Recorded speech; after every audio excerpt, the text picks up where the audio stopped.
ጤና ይስጥልን እንደምን አርፍዳችኋል የተከበራችሁ የፖድካስቱ ቤተሰቦች ዛሬ በአዳዲስ ጉዳዮች እንደገና ተመልሻለሁ። ወቅቱ የክረምት የተጫዋቾች የዝውውር መስኮት በከፍተኛ ሁኔታ ክለቦች ትኩረት አድርገው የሚሰሩበት ነው። ይሄን ወቅት ክለቦች አዲስ ቡድን ለመገንባት ጊዜ ወስደው አስበው ስህተት ላለመስራት ውሳኔዎችን የሚወስኑባቸው ጊዜያቶች ውስጥ ይገኛል። በዚህ ወቅት የሚሰሩ ስህተቶች የቡድን ግንባታ ሂደቶችን ያሳጥራል። ቡድኖች በፉክክር እንዳይቆዩ ያደርጋል። የቡድኖች እድገት ላይ ከፍተኛ የሆነ ተጽዕኖ ይኖረዋል። ስለዚህ የሚፈልጉት ነገር በጥንቃቄ ቡድናቸውን መገንባት፣ በጥንቃቄ የሚፈልጉትን ፕሮጀክት መጀመር። ፕሮጀክቱን እንዴት መጀመር ይቻላል የሚለው ደግሞ ከአሰልጣኞቻቸው ሐሳብ በመነሳት ወይም ደግሞ ከክለቦቹ ወቅታዊ ከነበረው ድግግሞሽ በመነሳት ያለፉት 3 እና 4 ዓመታቶቻቸው እንዴት እንዳለፉ በማጥናት የተጫዋቾች ግዢ ፖሊሲዎቻቸውን ወይ ያስተካክላሉ አሊያም ደግሞ የተጫዋቾች የግዢ ፖሊሲዎቻቸውን አቅጣጫ ይቀይራሉ። ምናልባት በሎካል የእንግሊዝ ፕሪሚየር ሊግ የተጫዋቾች ግዢ ላይ ትኩረት አድርገው ያልነበሩ ቡድኖች እዛው የእንግሊዝ ፕሪሚየር ሊጉ ላይ ብቻ ትኩረት ያደርጋሉ። ልክ ማንቸስተር ዩናይትድ አሁን እያደረገ እንዳለው የማንቸስተር ዩናይትድ ግዢዎች የነበሩት አብዛኛውን በተለይ ከኤሪክ ቴን ሃግ ዘመን ወዲህ ባለው ኦሊ ጉናር ሶልሻየርም እንደዛው ከፕሪሚየር ሊጉ ልምድና ተሞክሮዎች ያሉ ተጫዋቾችን የማምጣት ፍላጎቶች የነበራቸው። ወደ ክለባቸው ከመጡ ተጫዋቾች ግዢዎች ውስጥ 98% የሚሆኑት የተጫዋቾች ግዢዎች የተፈጸሙት ከእንግሊዝ ፕሪሚየር ሊግ ውጪ ካሉ ክለቦች ነው። አብዛኞቹ ተጫዋቾች እንዲመጡ እየተደረገ የነበረው ወይ ከሆላንድ ነው ወይንም ደግሞ አውሮፓ ውስጥ ቶፕ ከሚባሉት 5 ሊጎች አማራጮችን በመውሰድ ነበር የሚያመጣቸው። ይሄ ዩናይትድን የመላመድ ወይም ደግሞ ይሄ አዳፕሽን ችግር ውስጥ እንዲገባ አድርጎታል። ስለዚህ የግዢ አቅጣጫ መቀየር አስፈላጊ ሆኖ ታይቷል። ይህንን የግዢ አቅጣጫ በተመለከተም ክለቡ ይፋ እንዳደረገው ሙሉ ትኩረታቸው የእንግሊዝ ፕሪሚየር ሊግ ስለሚሆን የሚመጣው ዓመት የእንግሊዝ ፕሪሚየር ሊግን የለመዱ ለመላመድ ጊዜ የማይወስዱ ተጫዋቾችን ወደ ማንቸስተር ዩናይትድ የማምጣት ስራዎች እየተከናወኑ ይገኛሉ። ለዚህ ነው ማቴስ ኩኛን አመጡ። አሁን ደግሞ ብራያን ቤሞን ለማምጣት ኦሬዲ ተጫዋቹ እሺ ብሏል። ማንቸስተር ዩናይትድን መቀላቀል ነው የምፈልገው ብሏል። በደሞዝና በተለያዩ ጥቅሞች ዙሪያ እየተነጋገሩ ይገኛሉ። ይህን ተጫዋች የግላቸው ያደርጋሉ ማለት ነው። አሁን ማንቸስተር ዩናይትድ በዚህኛው አካሄዱ ውስጥ እንደሚጠቀም ግልጽ ነው። ቀጣይ የእንግሊዝ ፕሪሚየር ሊግ ቡድኖችም ይህንን ያደርጋሉ ተብሎ ነው የሚታሰበው። በተለይ ደግሞ በዋንጫ ፉክክር ውስጥ ለመቆየት እየተቸገሩ ያሉት ልክ እንደነ ቶተንሃም አይነት ቡድኖች የማንቸስተር ዩናይትድን ስትራቴጂ ተከትለው መጀመሪያ ሊጉን ከዛ ከሊጉ ውጭ ያሉትን እንቅስቃሴዎች ታሳቢ ያደረጉ የተጫዋቾች ዝውውሮችን ይፈጽማሉ ተብሎ ይጠበቃል። በአርሰናል በኩል ያለውን ነው ዛሬ በስፋት የምንመለከተው። ማንቸስተር ዩናይትድ አትራፊ ይመስላል ከግዢ ፖሊሲው ጋር በተያያዘ በዚህኛው የክረምት የተጫዋቾች ዝውውር። አርሰናል ደግሞ ብዙ ነገሮችን ሞክሮ ያለፉት 5 ዓመታት ፌል ያደረጉበት የሚገኝ ቡድን ነው። በተለይም ደግሞ ሙሉ የሆኑ የተጫዋቾች የዝውውር ፖሊሲው እውን አለመሆኑ የተጫዋቾች ግዢው ላይ በጣም ወሳኝ የሚባለውን ፖይንት ሚስ ማድረጉ አርሰናል በውድድር የተጫዋቾች ጥራት ሲቸገር ተመልክተናል። ያጥቂ፣ የአማካኝ፣ የተከላካይ መስመር ክፍል ዴብዝ አርሰናልን ለትልቅ ጨዋታዎች አሸንፎ እነዛ ትልቅ ጨዋታዎች የሚሰጡትን ፈተና ተቀብሎ ፈተናውን አይቶ በፈተናው ውስጥ አልፎ ለፈተናው ምላሽ ሰጥቶ ወደ ተሻለ ደረጃ ላይ ለመሄድ ግን ኳሊቲ እንደሚፈልግ ተመልክተናል። ከፍተኛ ጎል የሚያስቆጥር ቡድን፣ ከፍተኛ የሆነ የጨዋታ የማሸነፍ ፍላጎት ያለው ቡድን፣ ዝቅተኛ ጎል የሚቆጠርበት ቡድን ሚኬል አርቴታ የመገንባት ፍላጎት እንዳለው ቀደም ሲል ገልጿል።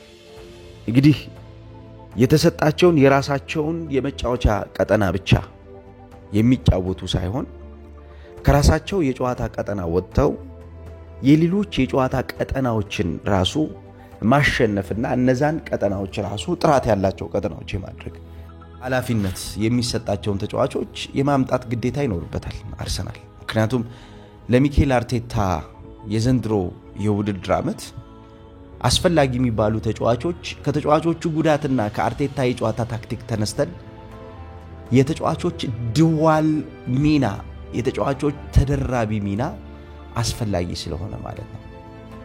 በምስሉ ላይ እንደተመለከታችሁት ትኩረት አድርጎ አሰልጣኝ ተጫዋቾችን ለማዘዋወር ፍላጎት ያለው በተለይ ሁለቱ ተጫዋቾች ላይ ነው። ቤንጃሚን ሼሽኮና ቪክቶር ዮክሬስ እነኚህን ሁለቱን ተጫዋቾች የማምጣት ከፍተኛ የሆነ ፍላጎት አለው። ሪያል ማድሪድ የመልቀቅ ፍላጎት ካለውና ሪያል ማድሪድ የሚጠይቀውን ገንዘብ አርሰናል የመክፈል አቅሙ ካለው ደግሞ ሮድሪጎን ሊያመጣው እንደሚችል ይጠበቃል።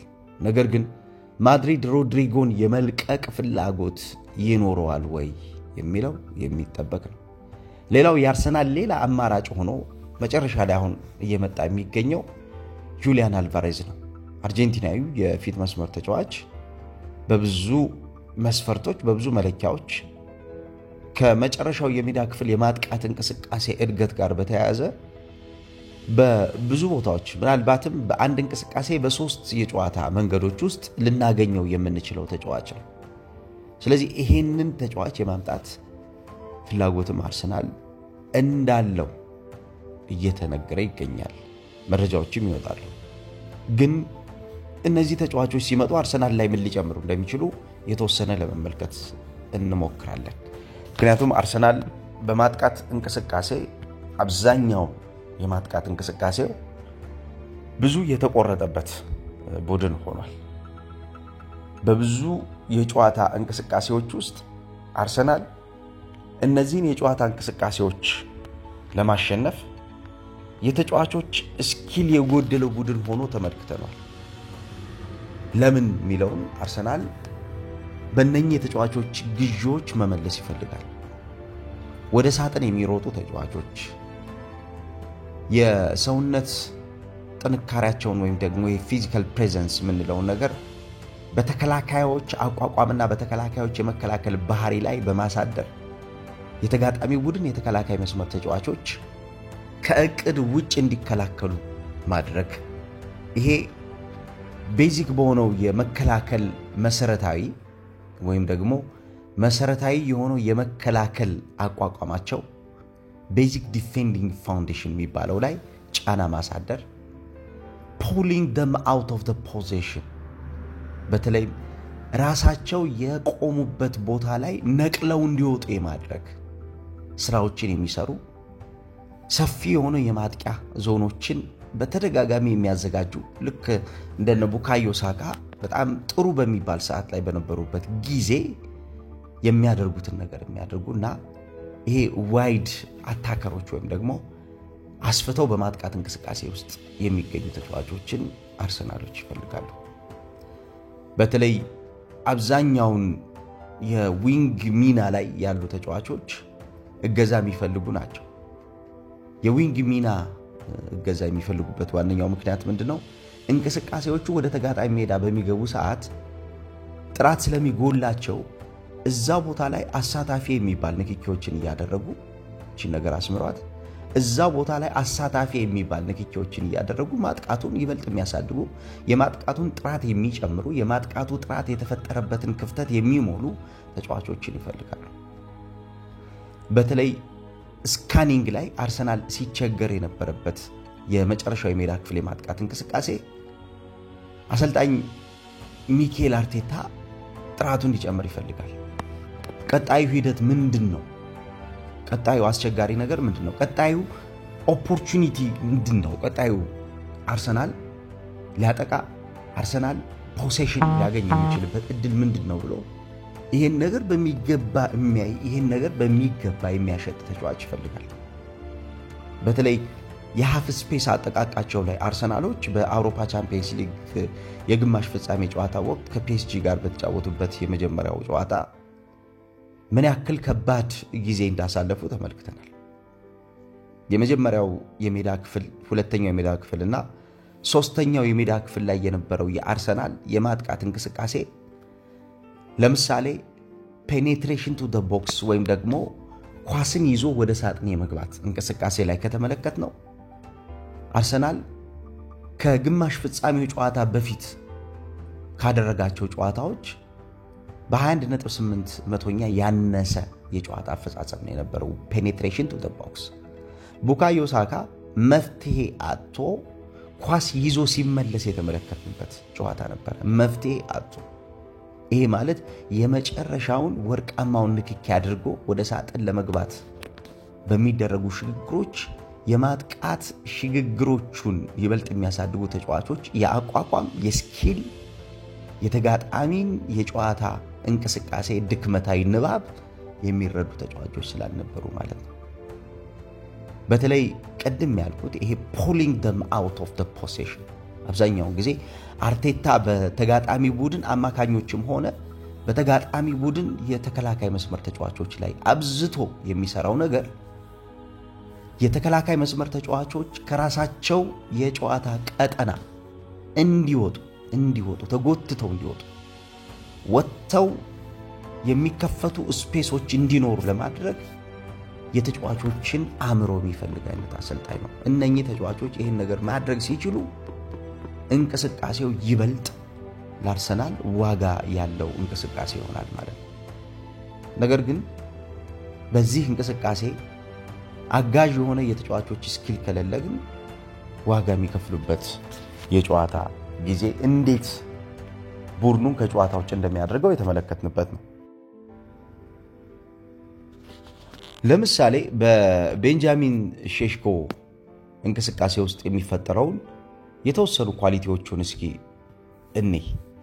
በተለይ ይሄ በዚህኛው ዘመን ያለው አስተሳሰብ ከትራዲሽናል ወይም ደግሞ ባህላዊ ከሆነው የጨዋታ ባህሪ ይልቁን ዘመናዊ የሆነ ማለትም ተለዋዋጭ የሆነ ማለት አንድ ወይም ደግሞ ሁለት ከዛም በላይ ወደ 3 የሚጠጋ ስኪል ይዞ ተጫዋቾች ሜዳ ውስጥ እንዲቆዩ ይፈልጋል። አንድ ስኪል ይዘ መገኘት በራሱ ለተጋጣሚ ቡድን እድል መስጠት ነው ተብሎ ስለሚታሰብ 2 እና 3 ሚና እንዲኖራቸው ይፈልጋል።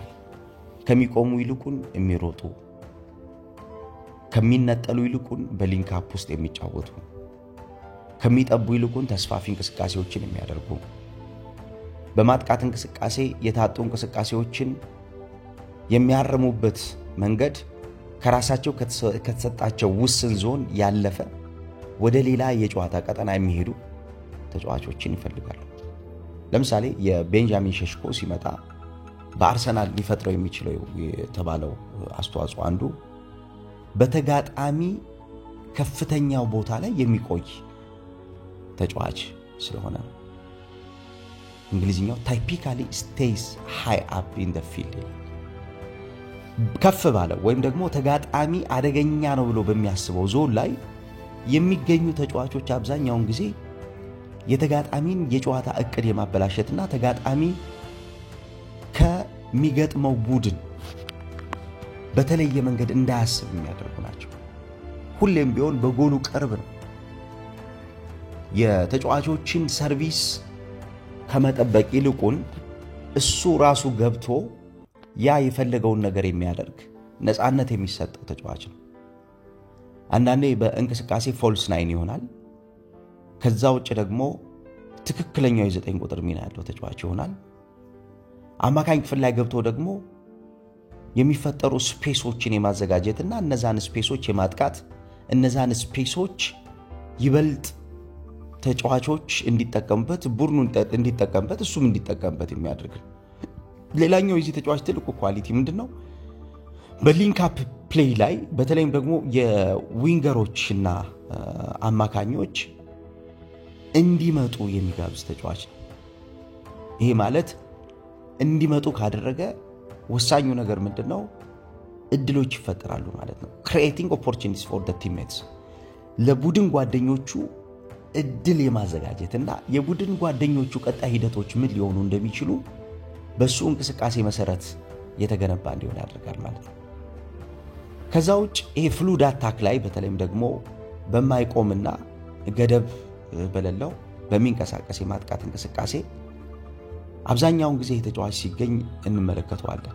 ቪዲዮዎቹን ከተመለከታችሁ የእንቅስቃሴው አካል ይሆናል ብላችሁ በማትጠብቁበት ቀጠና ውስጥ ይሄ ተጫዋች የእንቅስቃሴው አካሉ ነው። እንቅስቃሴውን ተሸክሞ ሲሄድ እንመለከተዋለን። ይሄ ማለት ፍሉድ አታክ ውስጥ ሁሉ የሚገባል ማለት ነው። በጣም የማይቆም ተስፋፊ የሆኑ እንቅስቃሴዎች ላይ እዚህም እዛም ላይ ተስፋፊ የሆኑ እንቅስቃሴዎች ላይ ሲገባ እንመለከተዋለን ማለት ነው። ይሄ ደግሞ በሊንክ አፕ ወይም ደግሞ እጥረት ባለባቸው የተጫዋቾች ስኪል ላይ እጥረቶቹን እየሞላ እጥረቶቹ እያደጉ ሞር ወደ ጥራት ቡድኑ እየሄደ ተጋጣሚን እያሸነፈ ተጋጣሚ ሁሌም ቢሆን ያው የሚታሰበው ነገር ምንድነው? ተጋጣሚን እቅድ የሌለው ቡድን ማድረግ ነው የሚታሰበው። ስለዚህ ተጋጣሚን እቅድ የሌለው ቡድን እያደረገ ወደ መጨረሻው የሜዳ ክፍል የሚገባ ተጫዋች ሆኖ እንመለከተዋለን። ይሄ በአርሰናል በዘንድሮ የውድድር ዓመት የነበረው አንዱ ትልቁ ክፍተት ይሄኛው ነው። በተለይ ከሽግግሮች አንፃር ሽግግሮችን በተመለከተ የአማካኝ ክፍል የመስመር ተጫዋቾችን እገዛ እየሰጠ ሞር ኢነርጂ እየሰጠ ፍሉድ የሆኑ ኢነርጂዎችን እየሰጠ በእነዚህ ኢነርጂዎች ለተጋጣሚ አስቸጋሪ የሆኑ ስራዎችን እየሰራ የሚሄድ ተጫዋች እጥረት እንደነበረበት እናስታውሳለንና ይሄንን ለመሙላት አርሰናሎች በጣም ወሳኝ የሚባለውን ተጫዋች ለማግኘት ጥረት እያደረጉ ይገኛሉ።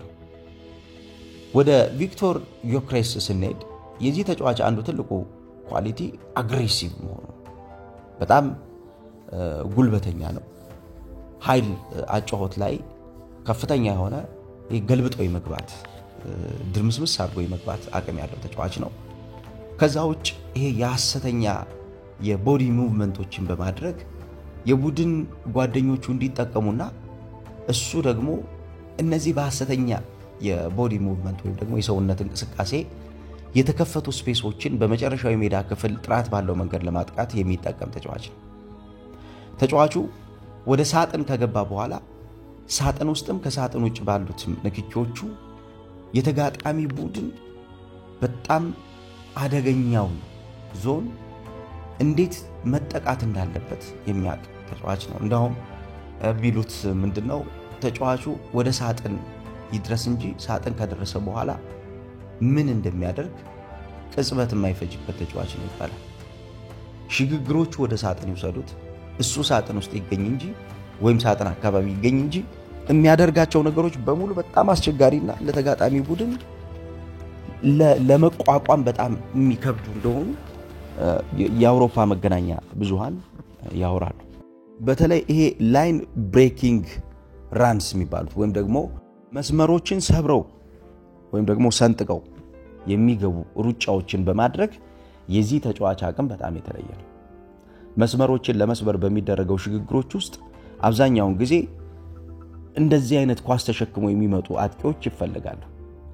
ምክንያቱም ሎክድ የሆነው የተዘጋውን መስመር ለማስከፈት የተጫዋች ስኪል ስለሚጠይቅ ማለት ነው። ይሄ የቆሙትን መስመሮች በሚገባ እንዴት ሰባብሮ ፔኔትሬት አድርጎ እንደሚገባ በተደጋጋሚ በአውሮፓ እግር ኳስ ውስጥ አሳይቷል። ያው የፖርቹጋል ሊግ በድምር በስሌት እንዲሁም ደግሞ በቀነሳው ከተመለከትነው የአውሮፓ 5 ሊጎች ጋር የሚባዛበት የጎል ኮኤፊሺየንቱ በጣም ዝቅተኛ ነው እንጂ ዮክሬስ ዘንድሮ ከፍተኛ ጎል አግቢ ነበር የሚሆነው። ነገር ግን ከፍተኛ ጎል አግቢ ያልሆነበት ዋነኛው ምክንያት ያገባቸው ጎሎች የተባዙበት መጠን ነው። ለዚህ ነው ኪሊያን ምባፔ የበለጠው። ነገር ግን ፔኔትሬት አድርጎ ከገባባቸው ሩጫዎች አንፃር ከተመለከትን ካስቆጠራቸው ጎሎች ወደ 19 የሚጠጉ ኳሶችን ወደ ሳጥን ብቻውን ፔኔትሬት አድርጎ ይዟቸው የገባቸው ኳሶች ናቸው። ኢማጂን ካስቆጠራቸው 1/3 የሚሆኑ ኳሶች ውስጥ በግል ብቻውን ፔኔትሬት አድርጎ ይዟቸው የገባቸው ኳሶች ናቸው። ለዚህ ነው ላይን ብሬኪንግ ሩጫዎችን ያደርጋል የሚባለው። መስመሮችን የሚሰብር አልፎ የሚገባ ተጋጣሚን ሁለተኛ የእቅድ ቡድን የሚያደርግ ሩጫዎችን አድርጎ የምንመለከተው። እንደምታውቁት ፖዚሽናል ፕሌይ አንዱ መገለጫ ነው በዚህ ዘመን። በፖዚሽናል ፕሌይ በተለይም ደግሞ ቦታን በሚገባ ማክሲማይዝ ማድረግና ያሉበትን ክፍተት እያስተካከሉ ይሄን ክፍተት እየሞሉ ተጋጣሚ ጠንካራ ቡድን እንዳይሆን መከልከል ማለት ነው። በተለይም ሃይ ስኮሪንግ ቲሞች ወይም ደግሞ ከፍተኛ ጎል የሚያስቆጥሩ ቡድኖች ይሄን ነገር ለማድረግ አብዝተው ይጠቀማሉ። ሚኬል አርቴታ አይነት አሰልጣኞች ደግሞ በተደጋጋሚ የተጫዋቾችን አጠቃቀማቸው ከዚህ ሐሳብ ጋር የሚቆይ ነው። ነገር ግን ይሄን ሐሳብ ተጫዋቾቻቸው እንዲያደርጉ ወይም ደግሞ ቡድናቸው እንዲያደርጉ ሲፈልጉ ግን ተጫዋቾች እንዲኖራቸው የሚፈልጉት ነገር ብዙ ነው። የጋራ ስራን መቀነስ የለባቸውም። የተጋጣሚን ሁኔታ ማንበብ ይኖርባቸዋል። ከዛውጭ አግሬሲቭ መሆን ብቻ ሳይሆን ፔሸንስ ወይ አታኪንግ ላይ የትግስተኛ ሆኖ ኳስን ከማጥቃት ጋር በተያያዘ ዘንድሮ የአርነ ስሎት ቡድን ተጠቃሚ እንደሆነበት መንገድ ማለት ነው ያን እንዲያደርጉ ይፈልጋሉ። ይሄንን ሲያደርጉ ደግሞ የስኪል አቅም ወይም ደግሞ የስኪል ፔኔትሬሽን የስኪል ከፍተኛ የሆነ ተሳትፎ በጨዋታ ውስጥ ያለውን ዋጋ ግምት ውስጥ በማስገባት ስለዚህ ስኪል ነው አሁን አርሰናል የጎደለው። በጣም ወሳኝ የሚባሉ ተጫዋቾችን ለማምጣት ከፍተኛ ርቀት እየሄደበት የሚገኘው ዋነኛው ምክንያት ምንድነው? አርሰናል ያጠረው ስኪል ነው። በቡድን እንቅስቃሴ ውስጥ ትልልቅ ጨዋታዎች ላይ የነበሩትን ውስንነቶች ከተመለከትን ለነዛ ለመጀመሪያው እንቅስቃሴ ተፈላጊ የነበሩ ተጫዋቾች ተቀይረው በሚገቡ ወይም ደግሞ በሚተኩ ተጫዋቾች ስኪል ውስጥ የነዛን ተጫዋቾች እንቅስቃሴ ማስቀጠል አለመቻል ነው። ለምሳሌ ራሂም ስተርሊንግን መውሰድ እንችላለን። ራሂም ስተርሊንግ ያው ዘንድሮ ትልቅ ብክነት ነበር ለአርሰናል። አርሰናል ከሚፈልገው እንቅስቃሴ አንፃር የዚህን ተጫዋች አጠቃቀም በሚገባ አልተጠቀመው። የዚህ ተጫዋች አጠቃቀም አርሰናል ጉድለት አመጣውበታል። ክፍተቱ በማጥቃት እንቅስቃሴ ላይ ያለውን ጥራት በሚገባ እንድንመለከተው ያደረገ ነበር። ስለዚህ የዚህ አይነት ነገር አይፈልግም ከዚህ በኋላ ሚኬል አርቴታ። የሚፈልገው ያደገ ጥራት ያደገ የተሻለ ከፍ ያለ እንቅስቃሴ የሚያመጣ ሽግግሩ የተሻለ የሚሆን የተጋጣሚ ቡድን የጨዋታ ዕቅድን የሚያበላሽ በማጥቃት እንቅስቃሴ ውስጥ ያሉ ተጫዋቾችን ይበልጥ የተሻለ ማጥቃት ውስጥ እንዲገኙ የሚያደርግ ተጫዋች ነው የሚፈልገው። ለዚህ ነው እነኚህ ተጫዋቾች ላይ ሙጥኝ ብለው የምንመለከታቸው መድፈኞቹ። እነዚህ ተጫዋቾች እንግዲህ ከመጡ ሊጨምሩ የሚችለው ይሄንን ነው። ማጥቃቱን ጥራት ይጨምሩበታል፣ ማጥቃቱን ያሳድጉታል። ማጥቃቱን የተሻለ ለተጋጣሚ ቡድን የእቅድ ችግር ነው የሚሆኑት። ስለዚህ የእቅድ ችግር ለማድረግ እነዚህ ተጫዋቾች የማምጣት በእነኚህ ተጫዋቾች ውስጥ ደግሞ ቡድንን ከፍ አድርጎ የመገንባት ግዴታ ሚኬል አርቴታ ይጠበቅበታል ማለት ነው።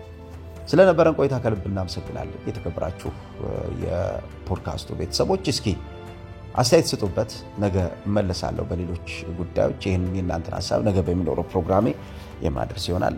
ጥሩ ቀን ይሆንላችሁ።